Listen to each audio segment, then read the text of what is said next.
All right, well, welcome back to the Tesla channel. Another experience here in Colorado. So if you've looked at Teslas or you own one, or maybe you've thought about it, there's no place to put a license plate on here. As a matter of fact, what Tesla does do is they give you a bracket that you can screw in here. It means you have to put a hole into the body somewhere, which I didn't want to do. So I looked around and I got that grin SlipStream bracket.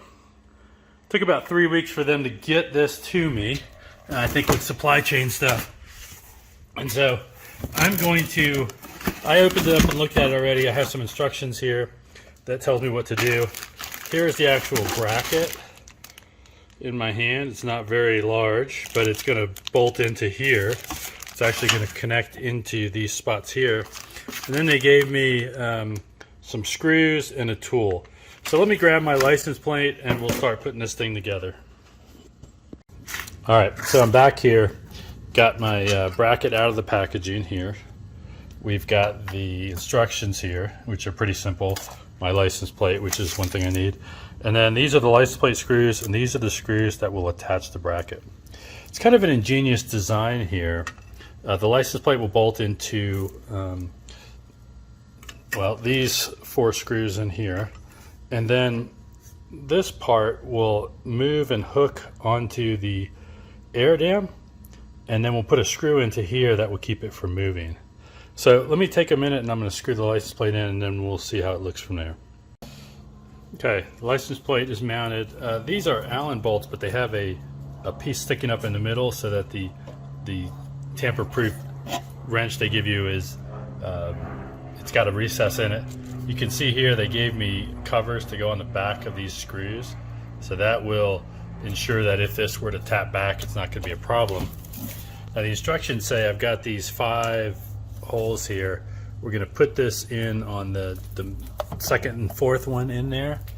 You can see that. So there's the end one.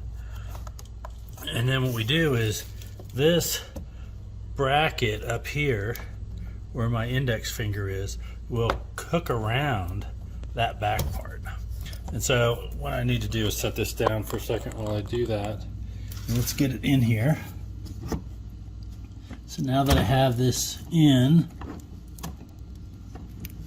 that hooks around, and I need this one to hook around.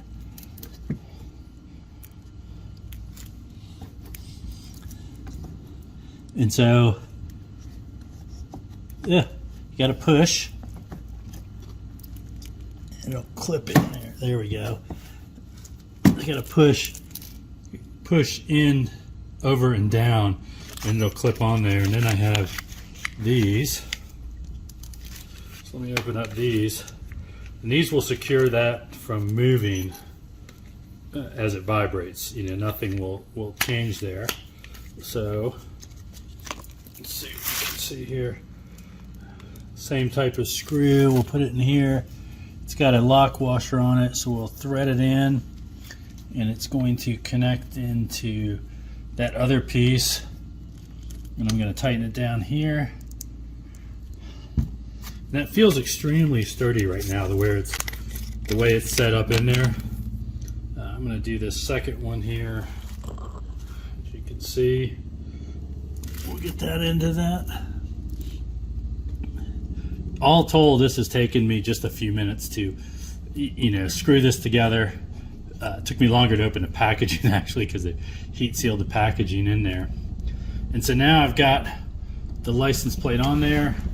These are tight into the bracket. It seems like it's quite stiff here. It's not moving. And now I'm legal in Colorado. I know I have friends with Teslas that haven't bothered to put a license plate on the front of their car. It's up to you. I don't need the hassle. I don't need a ticket. I don't need to be stopped. I live in a very rural county with a lack of Tesla love for sure. And so I think better safe than sorry. This bracket was like 120 bucks. Ticket is 75 bucks. So there we go. We've got it on the car, and we're looking good.